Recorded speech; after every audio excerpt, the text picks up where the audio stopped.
दोस्तों नमस्कार, प्रणाम, अभिवादन स्वीकार करें। शुरू करते हैं आज की बड़ी खबरें। मध्य प्रदेश के सभी 52 जिलों की खबरें। यदि आपको खबरें पसंद आए तो वीडियो को लाइक जरूर करिएगा और इसी प्रकार की खबरों के लिए आप चैनल को सब्सक्राइब कर लें।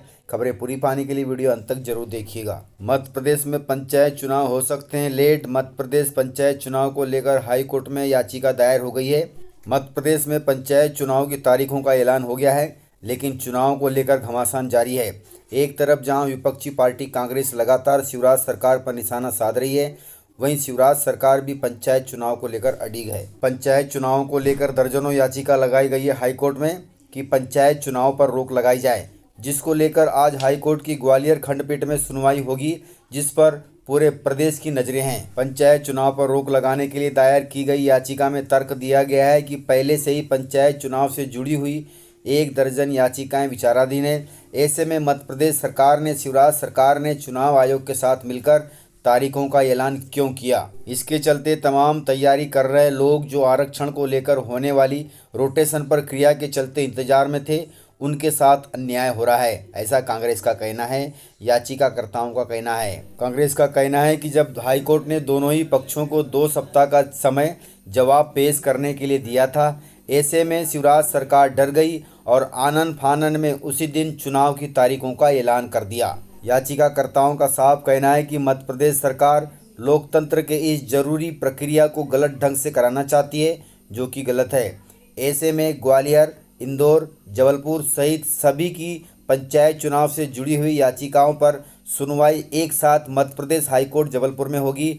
उन्हें उम्मीद है, अर्थात कांग्रेस को उम्मीद है कि न्यायालय की ओर से सख्त हिदायत मध्य प्रदेश सरकार को दी जा सकती है, जिसके चलते प्रदेश में चुनाव पर रोक लग सकती है। मध्य प्रदेश में शिवराज कैबिनेट की बैठक संपन्न हो गई है। इस बैठक में महत्वपूर्ण फैसले लिए गए हैं। फैसलों के तहत ग्वालियर एयरपोर्ट विस्तार के लिए 57 हेक्टेयर जमीन देगी सरकार। वहीं वनवासियों को विस्थापन पर 15 लाख रुपए का भी मुआवजा मिलेगा। ग्वालियर में राजमाता विजया राजे सिंधिया एयरपोर्ट विस्तार के लिए मध्य प्रदेश सरकार 57 हेक्टेयर जमीन एयरपोर्ट अथॉरिटी ऑफ इंडिया को देगी। यह निर्णय सीएम शिवराज सिंह चौहान की कैबिनेट में लिया गया। इस दौरान वन क्षेत्रों में बसाहट के लिए वनवासियों को अब सरकार ने 15 लाख रुपए का मुआवजा देने का फैसला लिया है।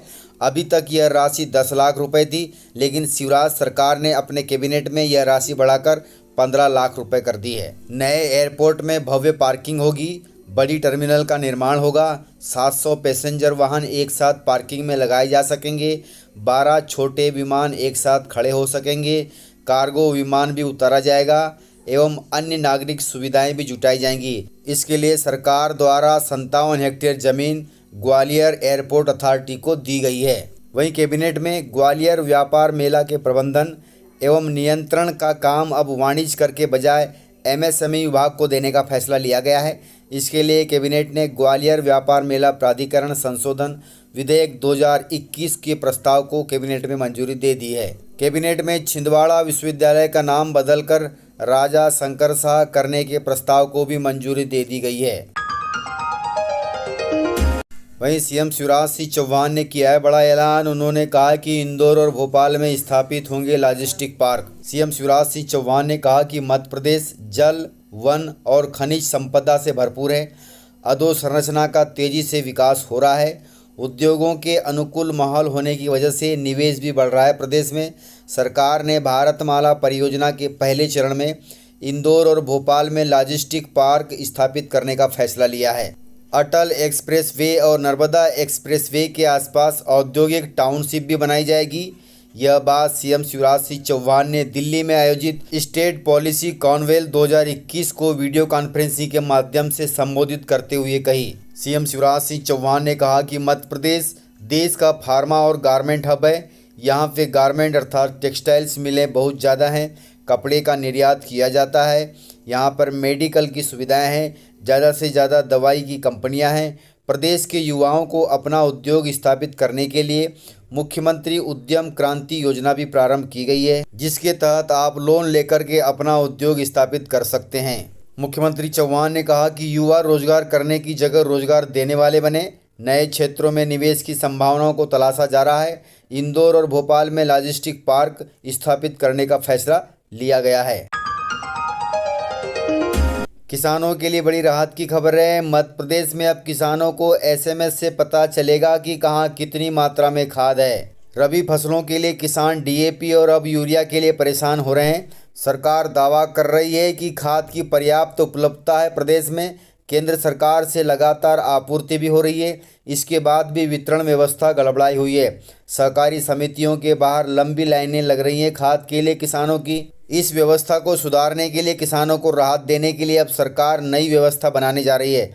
इसमें किसानों को एसएमएस के माध्यम से यह पता चलेगा कि राज्य सहकारी विपणन संघ के किस गोदाम में कितना खाद उपलब्ध है। इसके आधार पर किसान समितियों पर दबाव बना सकेंगे, सहकारी समितियों पर दबाव बना सकेंगे।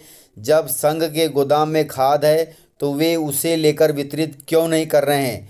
वहीं जो किसान समितियों के डिफाल्टर हैं वे सीधे नगद में खाद खरीद सकेंगे। यदि किसानों को पता चले कि किस सोसाइटी में, किस सहकारी समिति में खाद है तो वे ज़रूर अपनी मांग रख सकते हैं और वहां से खाद खरीद सकते हैं। इससे उन किसानों को खाद लेने में सुविधा होगी जो सहकारी समितियों का समय पर कर्ज नहीं चुकाने की वजह से अपात्र हो गए, अर्थात डिफाल्टर हो गए।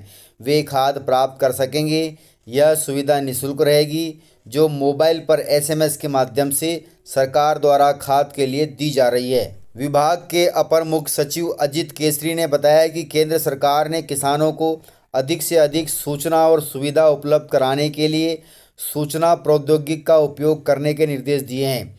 इसके मद्देनज़र मार्कफेड को कार्य योजना तैयार करने के लिए भी निर्देश दे दिए हैं ताकि किसानों को इस सुविधा का जल्दी से जल्दी लाभ मिल सके। क्योंकि प्रदेश में रबी सीजन चालू हो गया है, कृषि विभाग के अधिकारियों ने बताया कि केंद्र सरकार से जो खाद प्राप्त हो रही है वो आवश्यकता के अनुसार सीधे जिलों को उपलब्ध कराई जा रही है।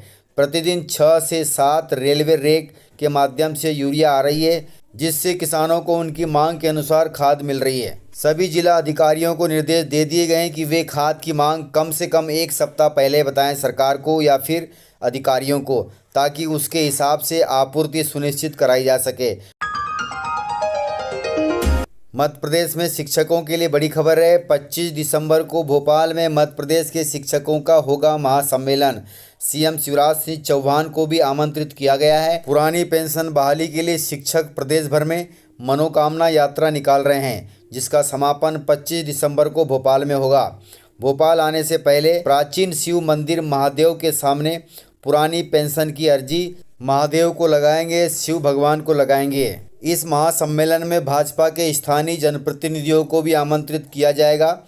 इसके बाद 25 दिसंबर को शिक्षक भोपाल पहुंचेंगे। यहां महासम्मेलन आयोजित होगा, जिसमें सीएम को भी आमंत्रित किया जा रहा है। इस महासम्मेलन में प्रदेश भर के 2,85,000 शिक्षक जुटेंगे। शिक्षकों की रणनीति यह है कि उनकी व्यथा कथा सरकार और संगठन तक उन्हीं के प्रतिनिधियों के माध्यम से पहुंचे। आखिर में 25 दिसंबर को शिक्षक सीधे सीएम शिवराज सिंह चौहान से अपनी समस्या बताएंगे, अपनी समस्या का हल मांगेंगे। मध्य प्रदेश के किसानों के लिए बड़ी खुशी की बात है। शिवराज सरकार ने किसानों के हित में और एक बड़ा फैसला लिया है। इसके तहत गेहूं, चना, मसूर, सरसों और मूंग के बाद अब अति वर्षा से प्रभावित बाजरा की भी खरीदी न्यूनतम समर्थन मूल्य पर होगी।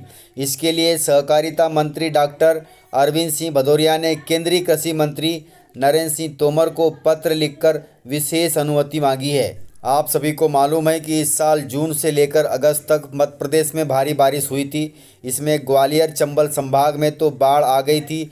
ऐसे में जनजीवन अस्त व्यस्त हुआ था, लेकिन बाजरा की फसल जमकर प्रभावित हुई थी।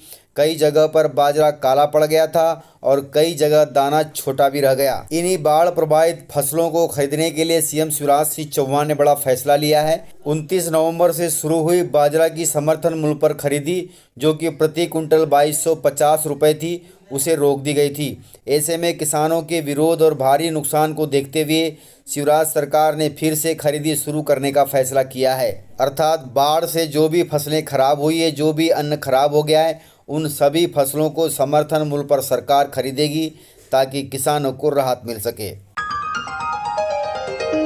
मध्य प्रदेश में जेल प्रहरी भर्ती परीक्षा का परिणाम आ गया है। जो परीक्षा 2020 में हुई थी उसका परिणाम आज तारीख को आ गया है। आप सभी पीईबी की वेबसाइट mppeeb.government.in पर जाकर के अपने परिणाम देख सकते हैं और यदि आप उत्तीर्ण हुए हों तो काउंसलिंग के बाद ज्वाइनिंग कर सकते हैं। तो इस प्रकार से जानकारियाँ थी।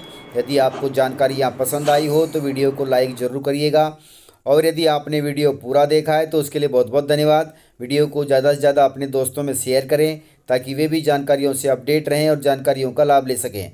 तो आज की वीडियो में इतना ही। मिलते हैं सर अगले वीडियो के साथ, तब तक के लिए जय हिंद जय भारत।